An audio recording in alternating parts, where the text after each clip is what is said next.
Welcome to the Bad Boss Brief. I am Stephanie Peirolo. And I'm Eugene S. Robinson. Tooth surgery. That's what that swelling is. I had a tooth taken out. It cracked. So don't look at it. No, I was gritting my teeth so hard that it cracked. That's stress for you. So, and so you just have like a space in your jaw now? Oh yeah, they Spanish dental care. They yanked it. They sunk the bone looked good enough. They sunk an anchor in, and then I go in 3 months for a crown. For those of you that are listening, I can detect nothing in Eugene's jawline that's different from one side. I guess a little bit, but it's not very noticeable. I don't want you all looking at it, so turn your head. So we are going to talk about, today is the Dunning-Kruger show. And the Dunning-Kruger phenomenon, for those of you that are not familiar with it, is briefly when people who are bad at something think they are good at it. Or they have no idea how bad they are at something. Right. Yeah, right. Exactly. And it can also, the flip side can be true. People who are good at something don't understand the talent that they have. They're very sort of critical about it. So it's really an inability to accurately assess your skills and act accordingly, which obviously has big implications at work, whether you are a worker or a manager or trying to, kind of assess your own skills. So, Eugene, have you ever had an experience where you had the Dunning-Kruger effect? You were not accurate in assessing your abilities? Yeah, it was the one time I tried to be managing editor, and I was trying to be a managing editor for a magazine called Live Sound Magazine.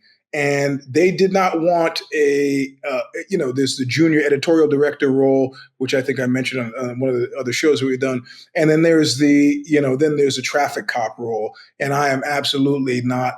I can keep a whole issue for a magazine in my head or for a website in my head, but committing that to an Excel spreadsheet that then, slide, that's not happening. That's not happening. So that was an occasion where, yeah, I've done every editorial job there is, but never that type of managing editor. And it was pretty clear to me that, the guy should be able to say to you at any point, September, back cover, who's on it? And it's right there on the list. You can look at it when I'm not here.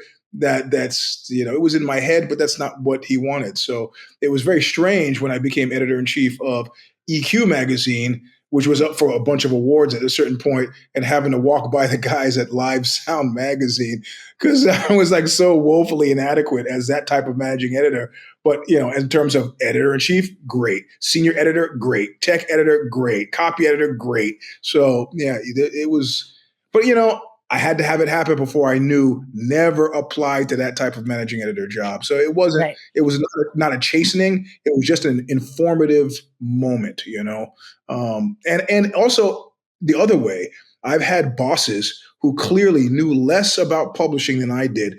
And I found myself initially bristling and dismissing their opinions. I had one boss say, "There are too many words in your magazine." And I said, "What magazines do you read?" And she told me TV Guide and People magazine. And in my head, of course, I'm like, I can't even talk to this human being. They have no idea. But I go, look, her eyes are the eyes of the street. There've got to be at least a dozen people walking around. Those are popular magazines she's talking about. And what she says, she doesn't even realize it, should actually carry a lot of weight for me outside of the fact that she's my boss. People don't like words. They have to be tricked into reading them. And that's what I learned from that experience. And, like out of the mouths of babes, right? Right.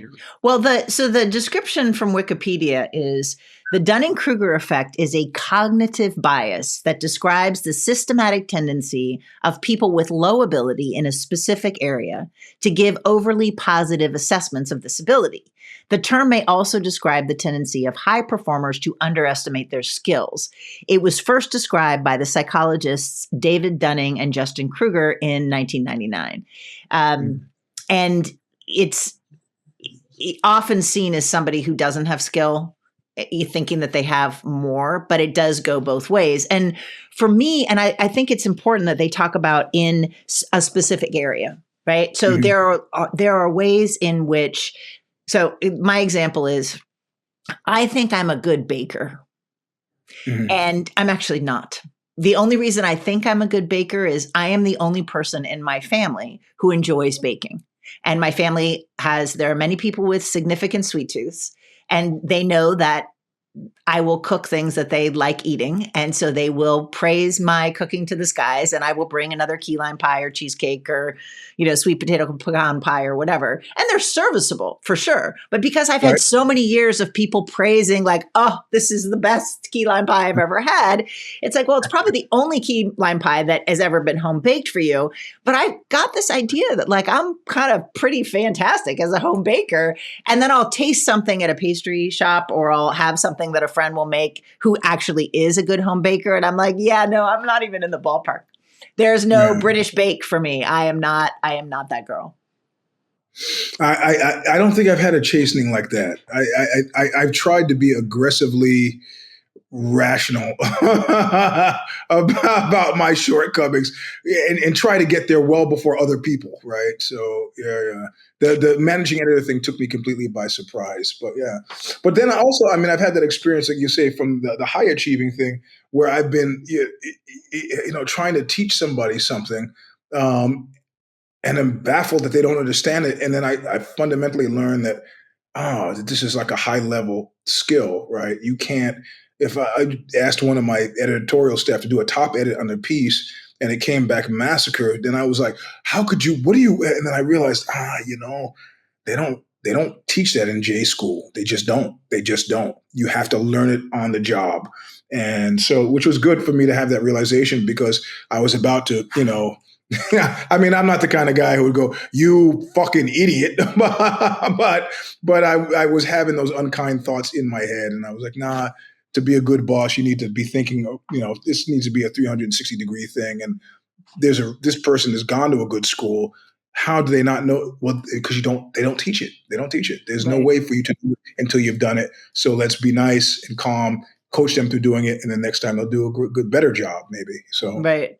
Well, and I think it's also interesting to recognize, like I talk about this in my book, The Saint and the Drunk, that when you're trying to make a decision about work, you need to be realistic about your skill set. And and I mentioned the Dunning-Kruger. And one of the things that I find is there is the tendency of people with skills to underestimate their skills in that arena, right? And I use the example of someone who is actually quite an accomplished poet, but feels insecure and reads, published poets and thinks, I'm not even going to bother to submit my work, as opposed to a guy who sings in the church choir and is so convinced of his singing prowess that he like sells all of his belongings and moves to New York, convinced he's going to have this great recording career. And he is not, because he's, woefully underestimating. There's also an example where, like, to take the poet, right? She knows she's a poet. She writes poetry, but there are sometimes where people have skills that are invisible to them. Right. And I write about this, and I call them superpowers. And I have seen this in a number of times in my executive coaching work, where I will be coaching someone who has a very specific skill, and they don't understand it's a skill because they assume everybody has that experience. Right. So the example that I would use. Give me an example. Yeah. So the example I would use is a person who has perfect pitch and who can look at a sheet of music and hear it in their head. And they've done this their whole life. It's an innate talent. And they can, for many years, assume, doesn't everyone hear music in their head? And then they meet someone who, like me, does not have perfect pitch, cannot read music. And they're like, wait, well, I don't understand. You can't do that? And I feel like there are those moments where people don't understand that their way of thinking and perceiving is actually a crazy skill.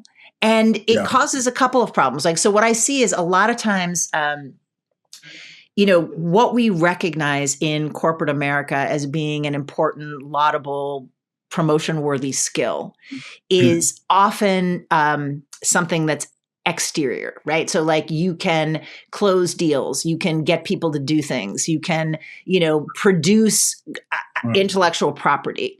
But there's a real skill about being able to analyze a system, right? So like I have a moderate skill here where I can come in and I can look at an organization and I can look at it the way a mechanic looks at an engine. And a mechanic is going to look at an engine and be like, this is obviously broken. This clearly needs to be fixed. They can take some things apart and it's glaringly obvious to them. Whereas to me, who have no mechanical aptitude, I would look at that engine and I'd be like, there's a shiny thing. I have zero, right? I have that ability at a moderate level to look at a system and be like, there's a weak spot. And I have known people, often women, who they're like geniuses at looking at systems, whether it's a system of like how some elaborate project management, or if it's how people work together. Think about a teacher who understands how to manage dynamics in a class full of 4-year-olds, right?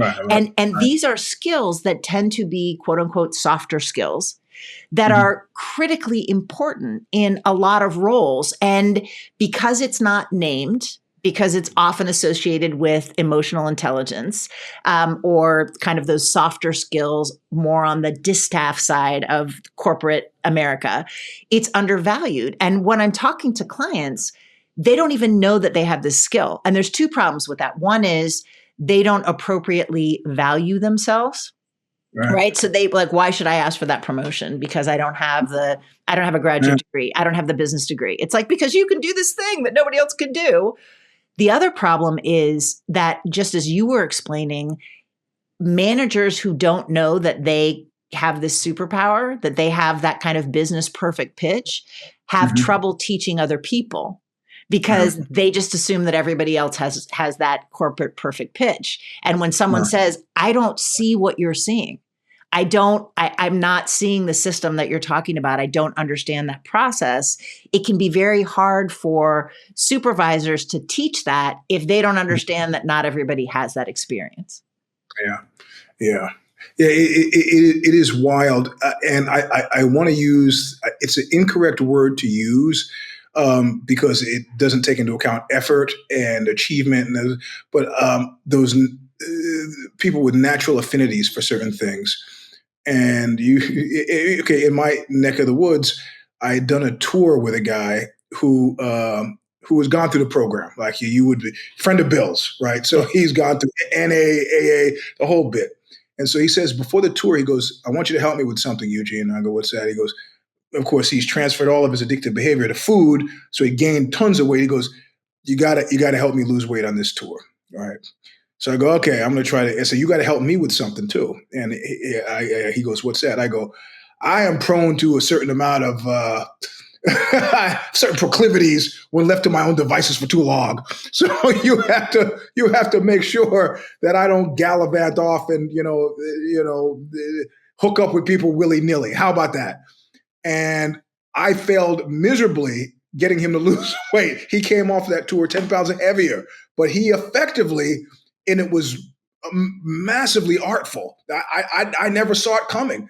He was like, Eugene, could you help me with this? And I'm like, Jesus Christ, what's his problem? It's just the box. And I'm carrying the box out to the car and I'm rushing back in to have some conversation. He goes, oh yeah, my leg is really hurting. Could you turn the car on and pull the car around the block? And the doors to the club are locked. I can't get back inside. I was like, I see what you did there. You're really good at this. You have years of being in the program. You instantaneously helped me with my problem. And I hate you for that. But it is really wild I'm going to call him a natural. I'm sure he had lots of experience getting there. And he didn't think I was stupid for not picking up on it. And he didn't complain that he'd gained the weight on tour.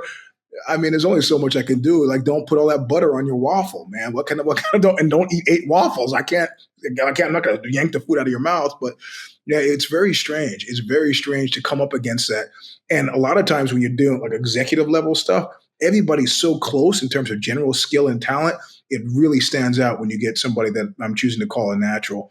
And those people I've chosen to try to affiance myself to, just to learn. I got to learn how they do it, And I guess what I want to invite people is there are naturals who don't know they are naturals.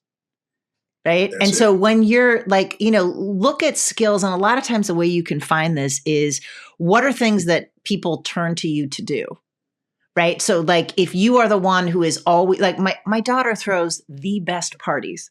I mean, she's Mhm. like party genius. It doesn't matter what it is. And that's a talent for socializing, bringing people together, and Mhm. and there's like whenever I go anywhere, it can be like a taxi. And I'm a chatty person, as we know. People will Mhm. tell me their secrets, like out of the gate. Like I Yeah. can be sitting next to somebody in an airplane and they will Yeah. start talking to me about, whatever. My daughter laughs and she says that I have the superpower to make people cry. Mhm. And Mhm. it has happened to me so often. I mean, executive coaching is not therapy. We do not talk about, like therapy type topics. But there have been so many times where Mm. people will start crying in an executive coaching session. I'm talking like men, like, CEO guys, right? And they're like shocked and surprised. And Right. I will usually make the joke. Yeah, I'm like, yeah, my daughter says I have a superpower to make people cry. But the superpower, I think I have come to realize, because it surprised me, is there is something about the experiences I have had of grief in my life Mhm. that make me very comfortable with grief. And if Right. someone is grieving anything, I am okay with it. I'm not Yep. soliciting crying. I'm not inviting people to talk. But, if someone is talking about a loss of, a coveted job or health issues, or, they mention that their parent is ill, possibly terminally ill, I'm not doing those things that people do in conversation to subtly indicate, I don't want to hear this. Ah, la, la, la, no, no, no, don't tell me. And Yep. something about that indicates a welcome.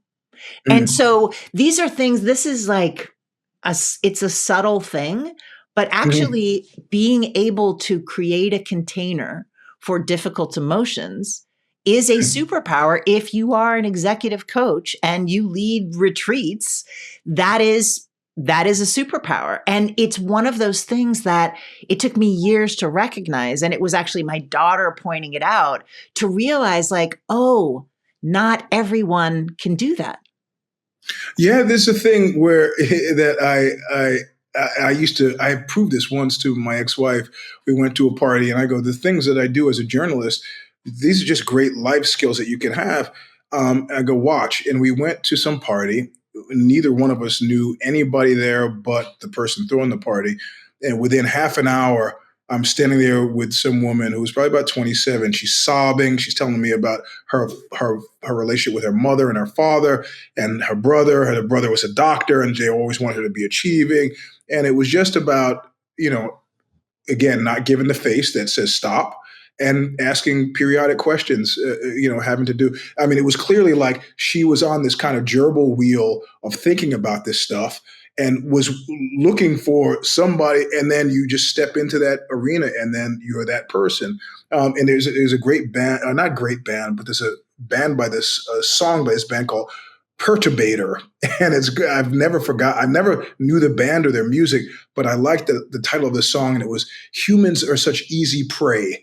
and I thought of that because there've been many a times when if you get people going, they won't stop. Well, And but I think they're on also, right. So wait, say that again.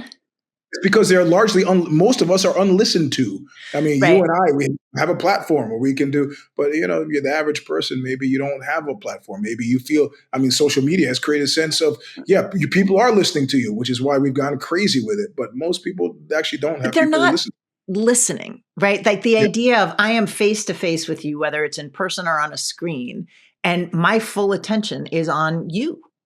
yeah. I'm not on another screen. I'm focused on what you're saying. But I think, and obviously I started out as a journalist as well. We Mhm. share that, but I don't think it's just the journalist. I think that I don't know how old you were when you were at this party, but you have heavy dad energy and I Yeah. have heavy mom energy. right? Yeah. I mean, we have kids. We love our kids. We, being a parent is integral to our, kind of how we move through the world. And I think there is something about that. Like I was taking a walk in my neighborhood yesterday, and a mom was on the phone, and her two little kids, I mean, probably like 2 and 4, were standing out in their front yard, and they had pumpkins. Mm-hmm. And this 2-year-old is telling me all about the pumpkin. She's like, we went to the pumpkin patch. She was really excited about that phrase and kept saying it over and over. She's getting in this involved conversation with me. And I'm like, oh, I project such heavy grandma vibes now that like this kid is waylaying me as I'm on the sidewalk walking. And of course I'm going to talk to her about her pumpkin patch.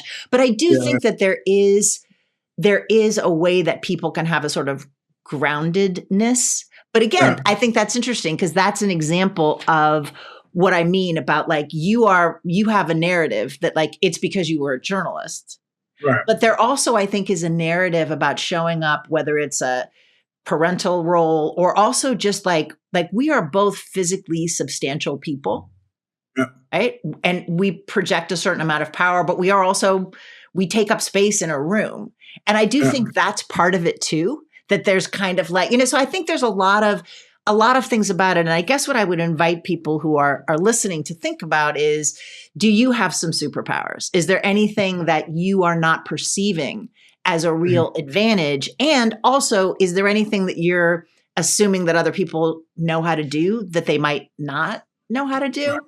But the other thing that this brought up for me is, and we talked about this a little bit in our last episode, but I've been thinking about it, this notion of, do we as a culture honor expertise in the same way, right? So if, as we said last time, everybody is on social media and everybody gets to be an expert, and we no longer privilege academic learning or degrees or certifications in the way that we might have, does that contribute to this Dunning-Kruger effect where people who don't actually have talent think that they have talent? And one of the things I was thinking about is, I was an English major, I'm a writer, I read everything.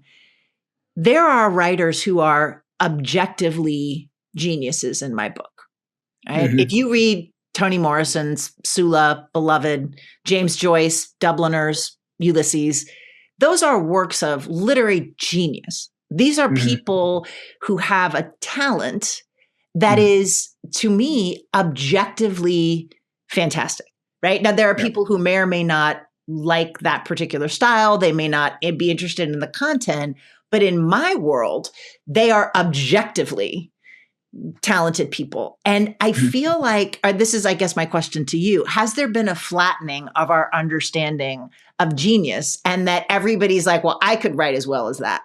Well, we might be tempted to say that, and I'm going to go back to Sarah Palin and Joe the plumber, because there's a perception. I know a MAGA guy who said to me, "Hey, listen, nobody is a president before they're president." So this idea that Trump should have more skill, more time in government, what are you talking about? Nobody who was a president before they were a president. So he's got just as good a chance as anybody else of getting the job done. Okay, I don't believe that in this case. And people should give us credit for we're this far into the show, and this is the first time Trump's name has come up in connection with Dunning-Kruger. Okay. So but I think that people talk a good game, but nobody is asking Joe the plumber to fix their airplane, right? Like there's a common knowledge that Joe the plumber, he's good with the toilets, but that's not the guy that you want fixing your jet, right? So yeah, okay, in public office, just standing in front of a mic and talking, yeah, maybe there's a perception that anybody can do it and do it well. But for the serious things, where we tend to disagree now are on what those serious things are. I think governance is a serious thing. I don't think Joe the plumber or Sarah Palin are serious people and therefore couldn't be trusted with a job, but that's just me. But definitely 100%, you're not calling Joe the plumber to work on the electricity on your house. I think this is the challenge. If you're naming genius, if you're naming talent, then you also are opening the door to naming mediocrity.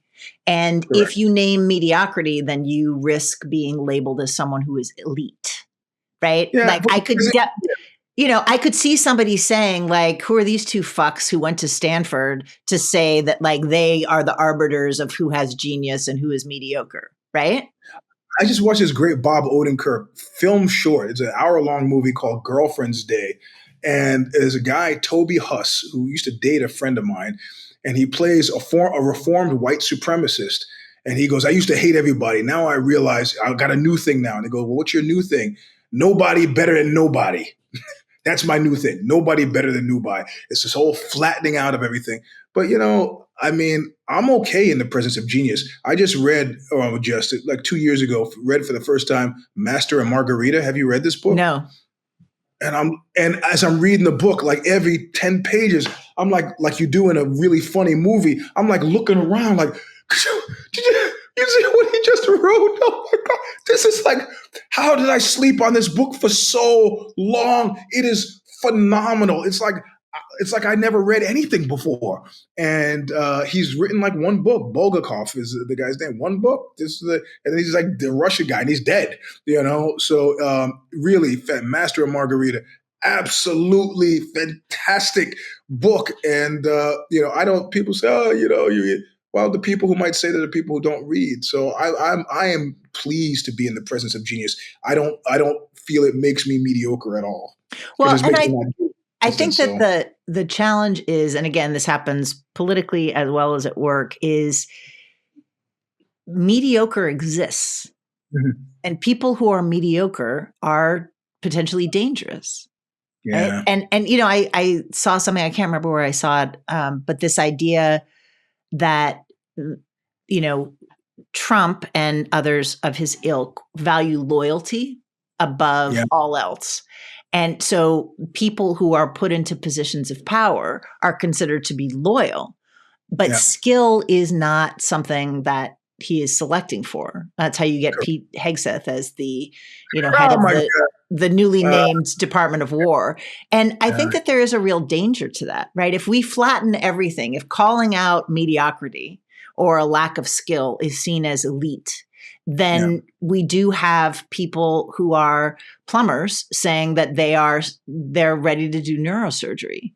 And there's a fundamental flaw there. And so I do think there is a deeper risk if we do not accurately assess skill levels and name them appropriately and then give people with skills the right jobs, duties, and responsibilities, we really do face significant risks, right? And I mean, I think that healthcare is a really good analogy for that. Like, I don't want somebody who doesn't know what they're doing, who doesn't have training, to be touching any of the people that I love. Like, you go do your training somewhere else. Like, I want somebody who actually is, double board certified in whatever you need to be certified on, who's going to, before they take a scalpel to me or anybody that I love. And I guess it depends. Like, I think that our democracy is as important as, the physical health and well-being of a loved one. And I want someone with experience and the capacity to self-regulate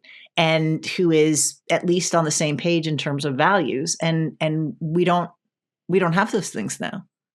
Yep. And I was going to interject with my adventures in home surgery, but we'll talk about that some other time. Adventures in home surgery? Home surgeries? Home surgery. I've done a few of them. Hey, you know what? If you get it's mostly connected to martial arts. Crazy glue comes in pretty handy. You get your cheek split by a punch or an elbow. You just crazy glue it closed. And what do you think doctors do? I do notice. I have to say, you work jujitsu into every podcast we talk about. And you should know that there are memes about there of guys who do jujitsu doing exactly that. So I'm keeping the dream alive. It's like Peter Sellers and Being There. It's my reference point for everything. It is. Although, to be fair, I remember once a friend of mine said, when I was working in advertising and pitching, she said, "You will work your children into every presentation." And that is true. Now I work my grandchildren into everything that I do. So I mentioned the grandkids and you mentioned jujitsu and all the things.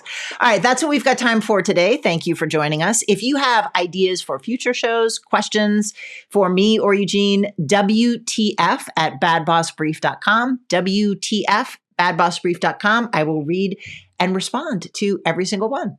See you soon. Thanks. Bye. Adios. Thank you for joining us for another episode of the Bad Boss Brief podcast with your host, Eugene S. Robinson and Stephanie Peirolo. You can check out more of their work by visiting speirolo.substack.com for Stephanie